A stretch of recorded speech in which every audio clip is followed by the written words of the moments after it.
Hi, నేను doctor Prajoth Reddy అండి, plastic microvascular and reconstructive surgeon. నేను ఏం చేస్తాను ఈ రీకన్స్ట్రక్టివ్ సర్జన్ అంటే, ప్లాస్టిక్ సర్జరీ అంటే నాకు తెలుసు.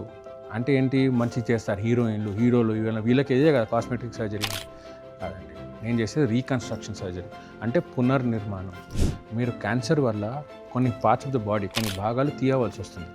నాలుక, దవడ, గొంతు, లేకపోతే బ్రొమ్ము, బ్రెస్ట్ తీయవలసి వస్తుంది. అది తీసాక మళ్ళీ పేషెంట్ నార్మల్గా అవ్వలేరు. సో ఈ రీకన్స్ట్రక్టివ్ సర్జరీ అనేది ఈ పార్ట్స్ ఏదైతే తీసారో మళ్ళీ నేను రీకన్స్ట్రక్ట్ చేస్తాను, మళ్ళీ పునర్నిర్మిస్తాను. ఓకే, అది కూడా ఎలా, మీ ఓన్ బాడీ పార్ట్స్ తీసుకొని వేరే జగల నుంచి తీసుకొని మళ్ళీ అది తయారు చేస్తాను అన్నమాట. ఇంకోటి గుర్తుపెట్టుకోండి, క్యాన్సర్ అనేది మీ ఒక లైఫ్ అనే పుస్తకంలో ఒక చాప్టర్ మాత్రమే, మొత్తం లైఫ్ కాదు. రీకన్స్ట్రక్షన్ ఆప్ట్ చేయండి అండ్ అడగండి మీ క్యాన్సర్ సర్జరీ, నాకు రీకన్స్ట్రక్షన్ కావాలని. Thank you.